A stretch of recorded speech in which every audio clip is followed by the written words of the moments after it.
Hello guys, welcome to GS study. GS study में आप लोगों का स्वागत है। जैसा कि हम पहले ही बता चुके हैं कि वीक में एवरीडे हम एक एक क्लास लेकर आएंगे। इसी क्रम में आज ट्यूसडे है और ट्यूसडे का क्लास हमने ज्योग्राफी के रूप में चुना है। ज्योग्राफी के बारे में हम ऑलरेडी कई सारे वीडियो लेक्चर हम यूट्यूब पर अपलोड कर चुके हैं। आप अगर नहीं देखे हैं तो प्लेलिस्ट में जाकर देख लीजिएगा। और आप मेरे साथ जुड़कर किसी भी कॉम्पिटिटिव एग्जाम्स की तैयारी कर सकते हैं, चाहे आप कितनी बार भी क्यों नहीं किए हो या आपको रिवीजन की ज़रूरत है, फाउंडेशन कोर्स से कभी शुरू से शुरुआत करना चाहते हैं तो आप मेरे साथ जुड़ के अपनी इस तैयारी को सिक्योर कर सकते हैं। जाकर मार्केट से कॉपी बनाकर लेकर आकर नोट्स भी बना सकते हैं, क्योंकि हम जीरो से एक टफ लेवल तक हम पूरी कंप्लीट सिलेबस को एनालाइज करेंगे। चलिए तो हम ज़्यादा समय नहीं लेते हुए आज के टॉपिक्स में चलते हैं। आज हमने टॉपिक्स रखा है सोलर सिस्टम। कई सारे एग्जाम्स में आते हैं और हमारे सिलेबस में भी है, जानकारी भी होना चाहिए। तो सोलर सिस्टम में हम देखेंगे कि किस तरह से सोलर सिस्टम में सबसे पहले सन और सन के चारों बगल ये जो हमारे ग्रह घूमते हैं उसे हम देख लेते हैं। सबसे पहले बुध आता है, शुक्र आता है, पृथ्वी आता है, मंगल आता है, बृहस्पति आता है, सन आता है, वरुण आता है, अरुण आता है। वरुण अंग्रेजी में Mercury, Venus, Earth, Mars, Jupiter, Saturn, Uranus, Neptune. देखिए इसे हम सीक्वेंस वाइज याद कैसे रखेंगे। हिंदी मीडियम वालों के लिए एक बहुत बेहतरीन कॉन्सेप्ट है इसको याद रखने का। कुछ ज्यादा याद नहीं रखे, वीक का नाम याद है ना, बुध जुमरात वो सब। तो वो इसी तरह से जैसे बुध से स्टार्ट करना है तो देखिए बुध और एक एक दिन का बीच में गैप करना है। बुध के बाद क्या आता है अगला, बृहस्पति, तो गैप कर देना एक दिन का बाद, बुध एक दिन गैप, बृहस्पति गैप, शुक्र।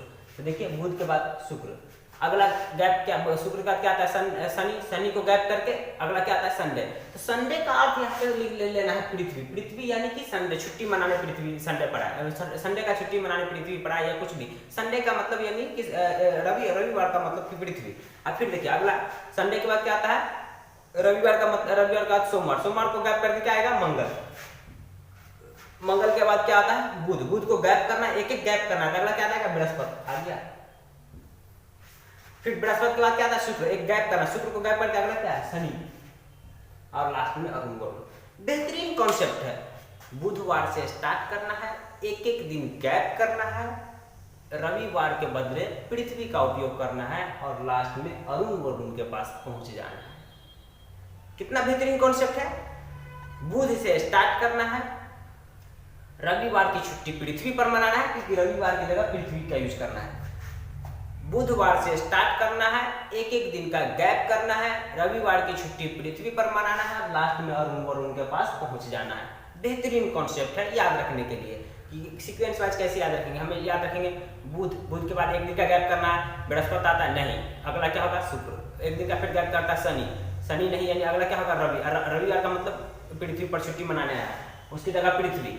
अगला क्या है रविवार का सोमवार, सोमवार को गैप रखना है, तो क्या आता है मंगल आ गया, मंगल का बुध गैप, एक एक गैप, तो अगला बृहस्पति, बृहस्पति का शुक्र गैप, अगला क्या शनि, लास्ट में अरुण वरुण के पास पहुंच जाना है। बेहतरीन कॉन्सेप्ट। एक लाइन में बुधवार से स्टार्ट करना है, एक एक दिन का गैप करना है, रविवार की छुट्टी पृथ्वी पर मनाना है, लास्ट में अरुण वरुण के पास पहुंच जाना है। ये रहा सीक्वेंस वाइज याद रखने का कॉन्सेप्ट। अब हम देखते हैं कि किसका जो है ना कौन सा ग्रह का कितना दिन का दिन होता है, कहाँ पर कितना दिन का रात होता है, यानी कहने का मतलब कि कितना घंटे या कितना देर पृथ्वी की अपेक्षा कितना देर उसको लगता है परिक्रमा करने में और कितना देर लगता है उसे परिभ्रमण करने में। परिक्रमण करने का मतलब कि सूर्य के चारों ओर घूमना, परिभ्रमण करने का मतलब अक्ष के अपने चारों ओर घूमना।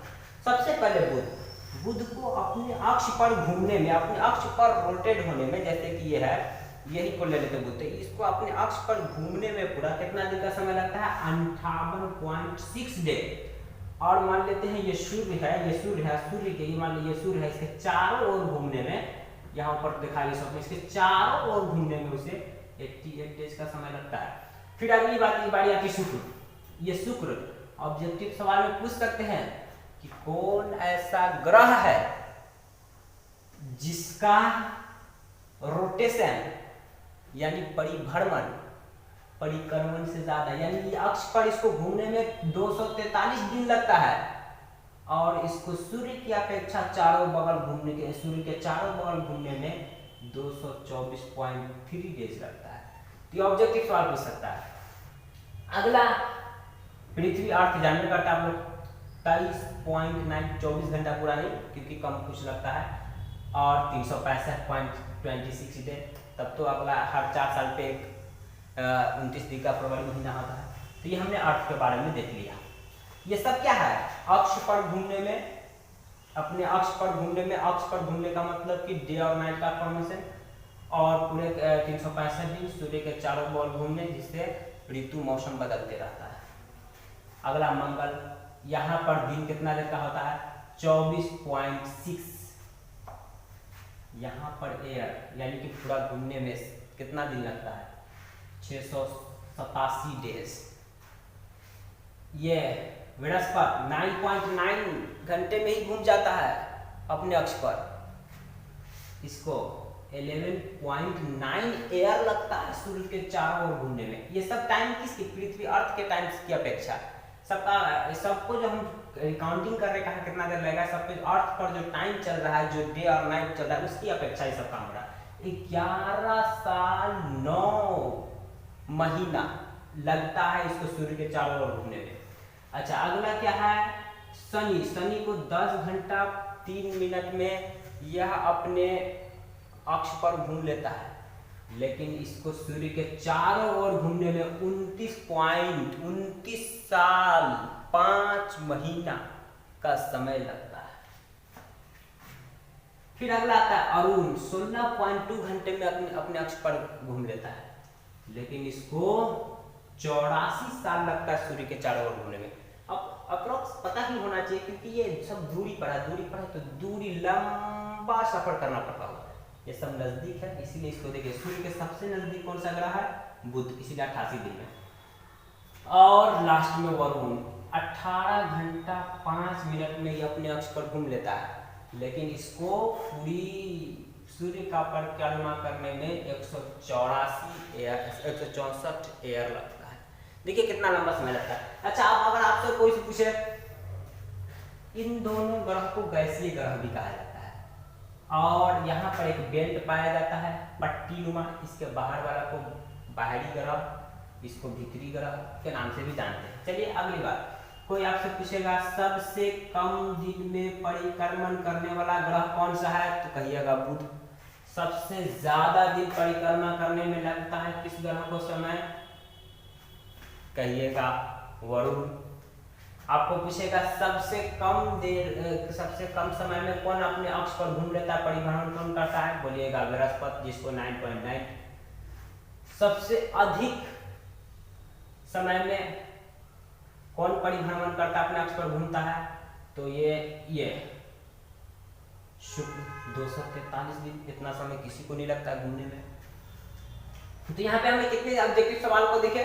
कोई पूछेगा सन के सबसे नजदीक कौन सा ग्रह है, तो बोलिएगा बुध। सन के सबसे दूर कौन सा ग्रह है, बोलिएगा वरुण। पृथ्वी सन के सीक्वेंस में कितना नंबर पे आता है, तीसरे नंबर पे। पृथ्वी के नजदीक कौन कौन सा ग्रह है, एक मंगल ग्रह, दूसरा शुक्र ग्रह। सारे ऑब्जेक्टिव सवाल बन सकते हैं। और हम तो पहले चर्चा कर दिए, सबसे कम समय में कौन सूर्य का परिक्रमा करता है, शुक्र। सबसे अधिक समय में कौन सूर्य का परिक्रमा करता है, वरुण। सबसे कम समय में कौन परिभ्रमण यानी अपने अक्ष पर घूम लेता है, तो बोलिएगा बृहस्पति। सबसे ज्यादा समय में कौन अपने अक्ष पर घूमता है, बोलिएगा शुक्र। तो हमने कितने ऑब्जेक्टिव सवाल इसमें देख लिए हैं। अब रह गया कि हम अगले दिन हम यह भी इस वीडियो में हम इससे अगला सीक्वेंस में लेके आएंगे कि इन सबके कितने उपग्रह है। जैसे कि आप जानते हैं कि अर्थ के ओनली वन एक उपग्रह है जो शनि, जो अर्थ का चारों ओर घूमता है। तो हम अगले दिन यह भी लेके आएंगे कि किसके किसके कितने उपग्रह है। तो आज के लिए हम इतना ही, लेकिन फिर भी आप लोग एक बार इसे अगर नहीं समझ में आए तो दोबारा रिवाइज कर लीजिएगा। हम थोड़ा सा आपको फिर रिवाइज करवा देते हैं कि आपको अगर सीक्वेंस वाइज याद रखना है कि किसके बाद किसे रखना है, कौन किसके बाद सूर्य के बाद कौन है, सूर्य के बाद बुधवार कौन कैसे सीक्वेंस याद रखना है। तो वेरी सिंपल, हिंदी में याद रखिए। हिंदी में सप्ताह का नाम याद होगा, सप्ताह के नाम में बुध से स्टार्ट शुरू करना है, एक एक दिन का गैप रखना है, रविवार की छुट्टी पृथ्वी पर मनाना है, अरुण वरुण के पास पहुंच जाना है। रविवार की पृथ्वी का मतलब रविवार के दिन रविवार की जगह पृथ्वी का यूज कर देना है और अरुण वरुण के पास पहुंच जाना है। तो हमने आपको डिटेल्स में सब कुछ बताने की कोशिश की है। इसका एक अगला एपिसोड भी हम लेकर आएंगे, वो नेक्स्ट वीडियो में, उसे भी जरूर आप लोग देखिएगा। और इसी के साथ हम आप लोगों के साथ उम्मीद करते हैं कि जितना ज़्यादा हो सके इस चैनल को सब्सक्राइब करें, लाइक करें और शेयर करें। Thank you for watching.